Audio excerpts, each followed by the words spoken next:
광주에서 처음으로 신종 코로나 바이러스 감염증 확진 판정을 받은 16번째 환자의 동선 한 군데가 뒤늦게 공개돼 논란이 일고 있습니다.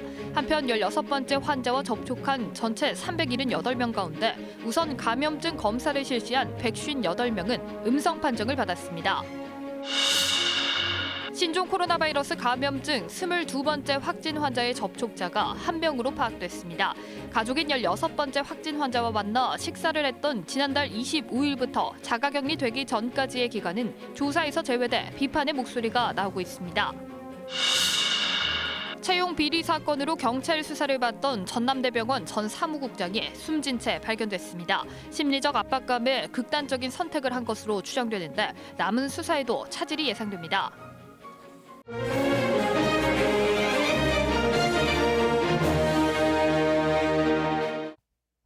이어서 목포입니다. 광주와 전남 지역 신종 코로나 바이러스 확진자들의 동선에 대해 시민들의 관심이 높은데요. 광주에서 처음으로 확진 판정을 받은 16번째 환자의 동선 한 군데가 뒤늦게 공개됐습니다. 광주시는 이틀 전 이 같은 사실을 확인해 놓고도 밀접 접촉자에 대한 감염 검사를 하지 않은 것으로 드러났습니다. 하선아 기자가 보도합니다.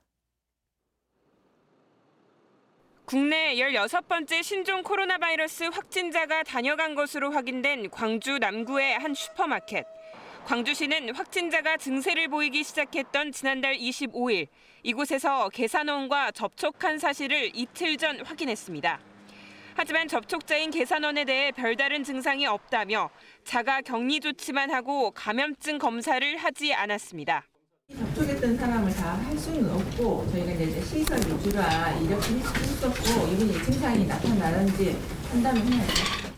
16번째 확진자와 접촉한 전체 378명 가운데 우선 감염증 검사를 실시한 158명은 음성으로 나왔습니다. 광주시는 소방학교 생활관에 격리된 접촉자 등에 대해서도 추가로 검사할 계획입니다. 하지만 접촉자 72명의 신원은 여전히 파악하지 못하고 있습니다. 이분들 좀 찾고 있는 것으로 생각하시면 돼요. CCTV에서 걸린 모든 사람들 총량 카운트해가지고 이제 일일이 확인 대조하면서 숫자가 이제 맞춰져 가고 있거든요. 16번째 확진 환자에게는 다른 신종 코로나 완쾌 환자들에게 쓰였던 항바이러스제 칼레트라 투여가 시작됐습니다. 감염 확진 판정 당시 무증상에 가까웠던 18번째와 22번째 환자는 현재까지도 별다른 증상을 보이지 않는 것으로 확인됐습니다. KBS 뉴스 하선아입니다. 나주에서 발생한 22번째 확진 환자의 접촉자가 1명인 것으로 파악됐습니다. 광주와 나주를 오가며 활동해 접촉자가 많을 것이라고 예상을 했는데 1명이어서 조사 결과의 신빙성에도 의문이 제기되고 있습니다. 보도에 김혜린 기자입니다. 광주와 나주를 오갔던 22번째 확진 환자. 생활 반경이 넓어 자신과 접촉한 16번째 확진 환자의 접촉자 수보다 더 많을 것이라는 우려를 낳았지만 예상과는 달랐습니다. 질병관리본부가 접촉자를 조사한 기간은 지난 4일 이후부터. 하지만 22번째 확진 환자가 16번째 확진 환자와 식사를 한 건 지난달 25일입니다. 이후 16번째 확진 환자의 접촉자로 확인돼 지난 4일 자가 격리됐고 이후 다음 날인 5일에는 하루 종일 집에 머무르다 어제 조선대학교 병원으로 이송됐습니다. 이처럼 자가 격리된 뒤부터 조사를 하다 보니 지난달 25일 가족인 16번째 환자를 만나 식사를 하고 난 뒤의 기간은 조사 대상에서 제외됐습니다. 26일 이후부터 지난 4일 이전에 오간 직장과 마트, 식당 등은 모두 포함되지 않았다는 것입니다. 전라남도와 질병관리본부는 4일 이전의 상황은 감염 우려가 낮아 안전한 것으로 판단했습니다. 마트, 식당, 기타 등등의 장소는 이 이전에 들려서 질본에서 판단하는 입장에서는 그렇게 우려도가 극히 낮은 입장으로 판단된. 하지만 일각에서는 보건당국이 무증상 바이러스의 전파 감염성이 낮다는 이유로 접촉자 조사 기간을 너무 소극적으로 설정한 것 아니냐는 비판도 제기되고 있습니다. KBS 뉴스 김혜린입니다. 광주와 전남 지역 대학들이 신종 코로나 바이러스의 확산을 막기 위해 새학기 개강을 연기합니다. 호남대학교는 긴급회의를 열어 다음 달 2일로 예정된 1학기 개강을 다음 달 16일로 2주간 연기하기로 했다면서 감염증 확산 추세를 지켜보며 개강을 추가 연기할지 검토하겠다고 밝혔습니다. 동신대학교 역시 1학기 개강을 2주 뒤인 다음 달 16일로 연기했고 조선대와 목포대, 광주여대 등도 개강을 2주간 연기했습니다. 전라남도가 오늘부터 신종 코로나 바이러스 진단 검사에 대해 적용 대상을 넓혀 시행합니다.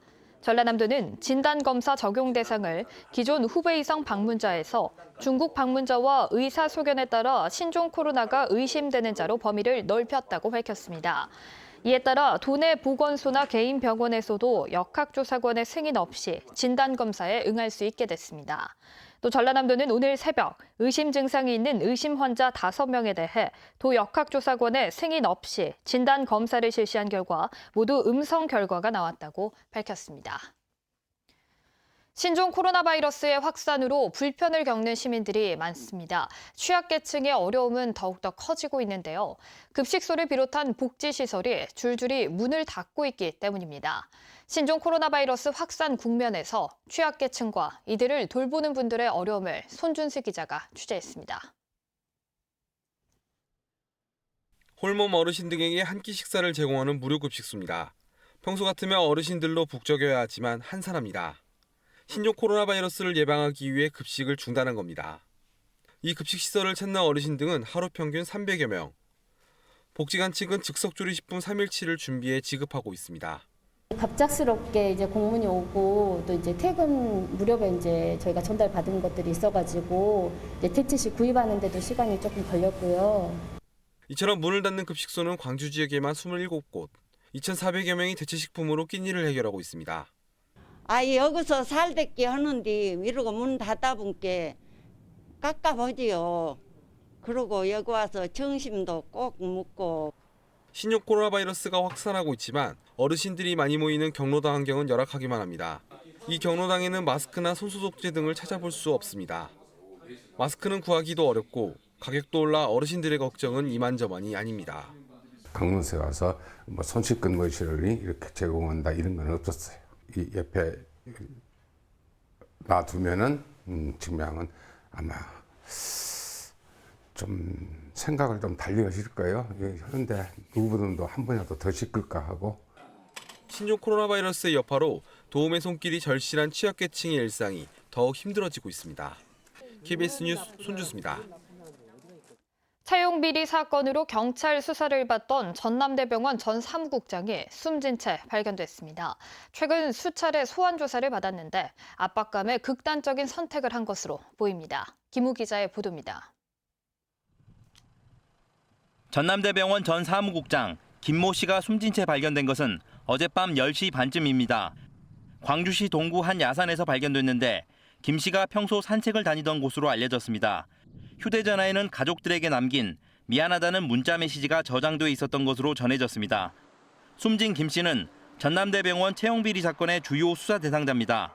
김 씨는 조카와 아들의 여자친구의 채용 과정에 부적절하게 관여했다는 의혹이 제기돼 지난해 국정감사에서도 논란이 됐습니다. 지난달에도 수차례 경찰 조사를 받으면서 심리적 압박이 컸던 것으로 보입니다. 주요 수사 대상자인 김 씨가 숨지면서 수사에도 차질이 예상됩니다. 전남대병원 채용 비리는 2018년 교육부 공공기관 감사에서 직원들의 부적정 행위가 드러났고 노조는 이를 근거로 지난해 9월 고발장을 냈습니다. 이후 특별감사를 벌인 교육부는 지난해 말 김 씨를 중징계하고 비리 대상자의 채용 취소를 요구했지만 김 씨는 이의를 제기한 상태였습니다. 경찰은 수사와 감사에 대한 부담감으로 김 씨가 극단적인 선택을 한 것으로 보고 정확한 경위를 조사하고 있습니다. KBS 뉴스 김호입니다.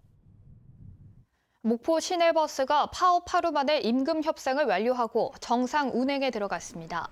목포시는 오늘 새벽 노사가 임금 월 20만 원 인상에 합의하고 아침부터 시내버스를 정상 운행에 들어갔다고 밝혔습니다.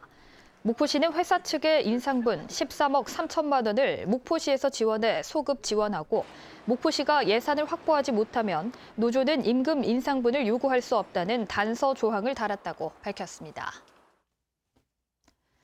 바른미래당과 대한신당, 민주평화당의 이른바 제3지대 통합이 급물살을 타고 있습니다. 바른미래당 손학규 대표는 오늘 정치적 현실이 통합된 힘을 필요로 해 대한신당, 민주평화당과의 통합을 우선 추진하겠다며 박주선 의원을 통합추진위원장으로 임명했습니다. 이와 관련해 박주선 의원은 오는 10일 대한신당 유성엽 의원과 민주평화당 조배숙 의원 등을 만나 통합과 관련된 각 당의 입장을 확인할 예정이라고 밝혔습니다. 목포 지역 국회의원 선거 예비 후보 가운데 3명이 참여하는 정책 토론회가 성사될 것으로 보입니다. 배종호, 김한창, 우기종 예비 후보는 3자가 참여하는 정책 토론회를 열기로 하고 각 후보 캠프별로 2명씩 참여하는 준비 모임을 갖기로 했습니다. 이 토론회를 제안했던 배 예비 후보 측은 김원희 예비 후보의 참여를 다시 한번 촉구하면서 박지원, 윤소아 의원에게도 참여를 요청한 바 있다고 밝혔습니다. 전라남도 교육청이 올해 중등학교 교사 임용고사 합격자 456명의 명단을 발표했습니다. 이는 장애인 응시자 미달 등으로 당초 선발 예정 인원 487명에서 31명이 줄어든 규모입니다. 합격자 가운데 남자는 25%인 115명, 여자는 75%인 341명으로 지난해보다 69%보다 더 늘었습니다. 전라남도 의회와 한신대학교가 관악 상생 발전을 위한 업무 협약을 맺었습니다. 양측은 지역사회 발전을 위한 연구개발과 의정 전문성 제고, 인적 물적 자원과 지식 정보의 활용 등에 협력하기로 했습니다. 전라남도가 보성 웅치면 용반리 마을 전통숲을 2월에 방문해야 할 아름다운 명품숲으로 선정했습니다. 용반리 전통숲은 웅치면 사무소에서 2km 떨어진 덕림마을 입구에 위치한 소나무숲으로 붉은 빛이 감도는 숲이가 푸른 솔잎과 대조돼 수려한 경관을 이루고 있습니다. 보성군은 이 숲의 유전자와 종보전을 위해 지난 2005년 산림유전자원 보호림으로 지정해 관리하고 있습니다. 광주시가 시내버스 중공영제 운영 과정에서 생긴 위법 행위를 무더기로 적발했습니다. 광주시 감사위원회는 지난해 8월부터 10월까지 특별 감사를 벌였습니다. 지금까지 목포였습니다.